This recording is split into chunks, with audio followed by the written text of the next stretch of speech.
From the 38 now, here's 2nd and 7. He'll drop to throw. He'll get that one to Valdez-Scantling. Well, he's brought down. That pass is going to pick up 4 and bring up 3rd down.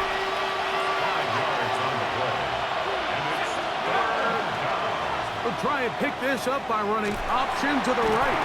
He's looking for room on the edge, but could not find any. They track him down.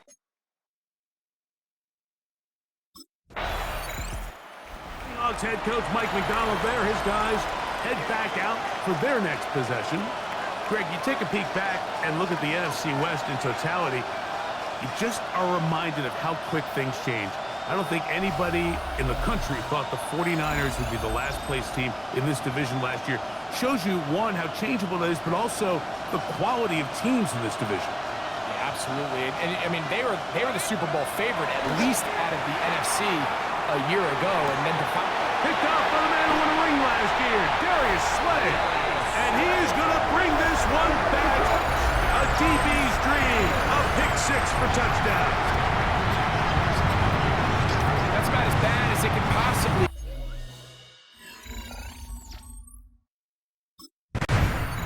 Well, Seahawks offense ready to get back at it. Well, Greg, as the season starts, really the season never ends. Think back to the schedule release, the draft. The draft has become this multi-day huge event. Green Bay crushed it with all the folks around the stadium in Lambeau, and some big names will be tied to that draft forever. A couple of the rookies that you've watched that are just sticking out in your mind, interested to see how they fit in the league as this season gets going. You know, obviously so much attention around the quarterback position. Cam Ward goes #1, and then obviously Shador and all the conversations around that as the draft unfolded. But I think a guy that's going to be fun to watch when you talk about fit, I think you look at Ashton Jeanty. He gets drafted by Vegas. He's now with the Raiders. Pete Carroll. It kind of has the feel of, is he his Marshawn Lynch? Is he the bell cow back under center, Geno Smith, play action, set up that run game, play good defense?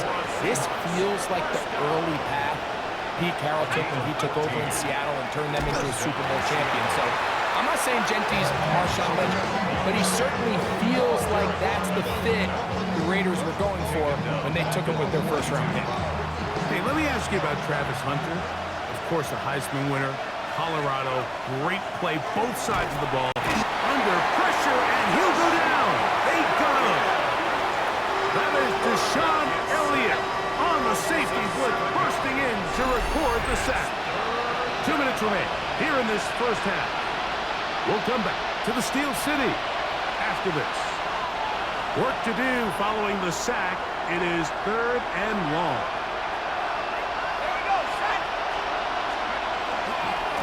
On the handoff, this is Walker.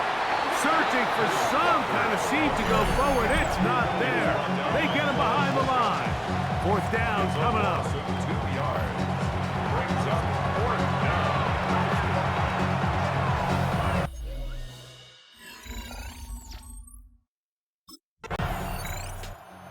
Seahawks offense going to take over here in the last minute of this first half. They'll do so with 1st and 10.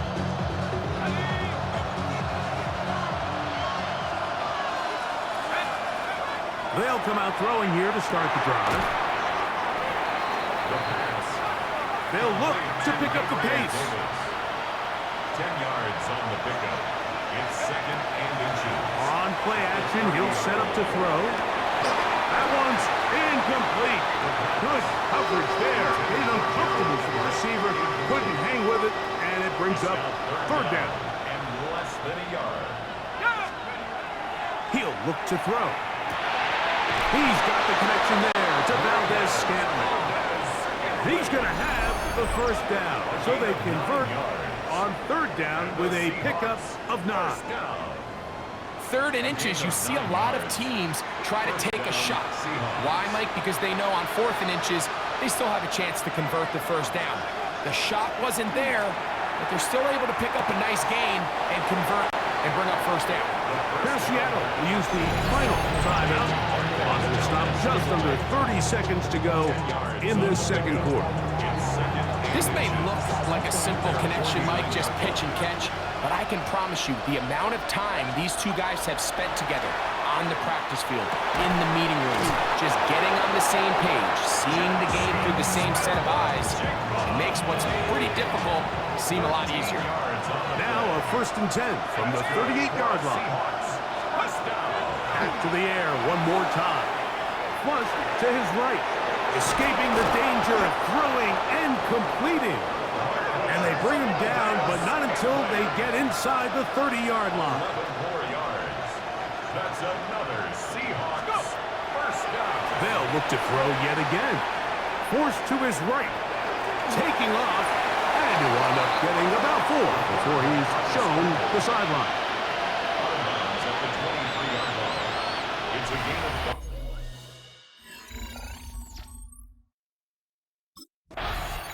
The Seahawks offense going to have a first crack at it as we begin this third quarter. You know, Greg, as we get the season going, obviously the adjustment to last year's new kickoff rules in place. We talked to a lot of coaches during the year.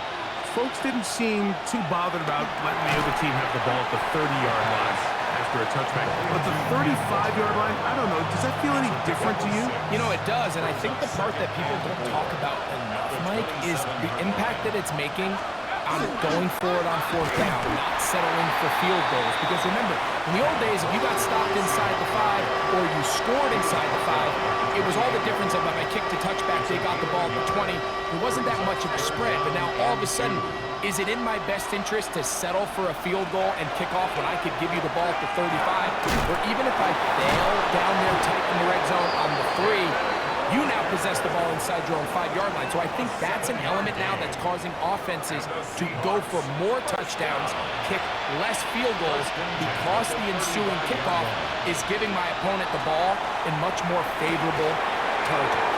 You know, the other rule that is adjusted are overtimes in the regular season will mirror playoff overtime, each team getting the ball. I'm so happy, Greg, because I just felt so incomplete when a team got to overtime, but then their offense, which may be the best part of the team, never got on the field.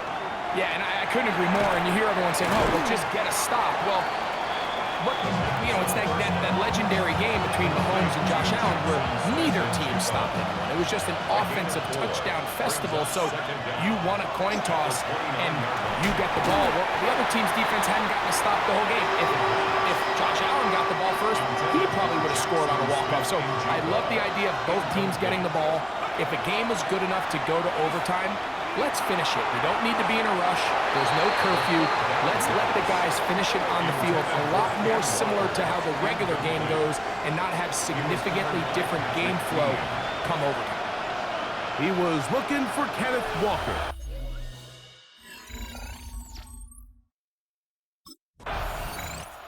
The Seahawks offense ready to see what they can do with this next possession. Well, Greg, it will be a very busy stretch for the Passports. A lot of international games to look forward to. 7-0 outside the U.S. Chiefs and Chargers last week in Sao Paulo. Great ones to follow. Vikings and Steelers in Dublin. Vikings in London playing the Browns the very next week. Broncos and Jets. Rams and Jags will also play in London week 6 and 7. Falcons and the Colts are going to be in Germany in week 10. And then the Commanders and Dolphins wrap up the international slate. That's in Madrid, week 11. Greg, this has been such an additive part to the NFL season, all of these international games. Yeah, I can tell you, Mike, having played one of the international games towards the end of my career in London, when I played for Carolina, it's a great experience. It's fun for the players, it's fun for the coaches, it's fun for the fans and the families. So I expect this slate to continue to expand. There's so many fun international cities around the world that love NFL football. And from what you hear, there's more to come. We could be at the point someday, very soon, where every team plays one game outside of the U.S. in each regular season.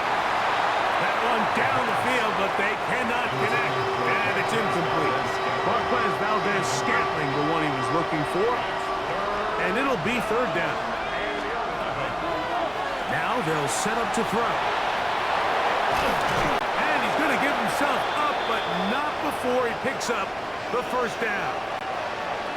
Here's 1st and 10. Blitz coming, he'll throw it. flush to his right. There he goes again.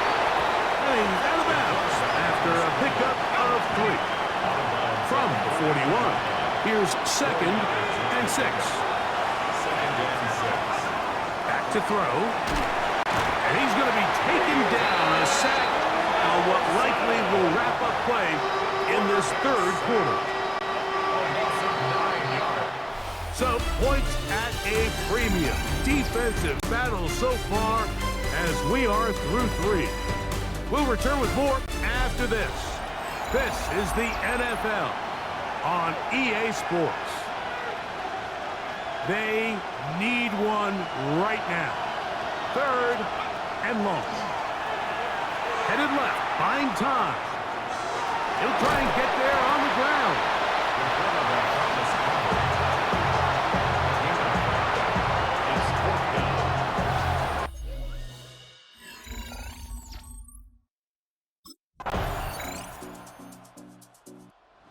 So, here are the Seahawks. Trailing 13-3, 2:07 to go.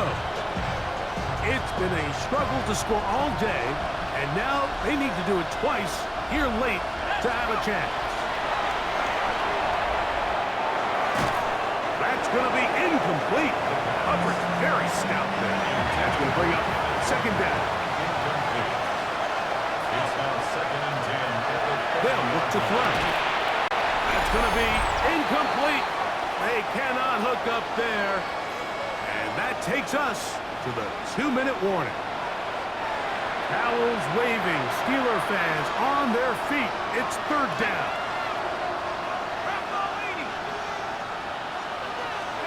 They'll drop to throw. He'll get this complete to Walker. And he looks to be a bit short of the line. And that is going to bring up 4th down. It's 4th down. Out of the gun, he'll throw. And that is incomplete. They had their chance. They took it there. Look, they're trailing late. Got to let it fly. This will wind up a turnover on down. Is a turnover on down.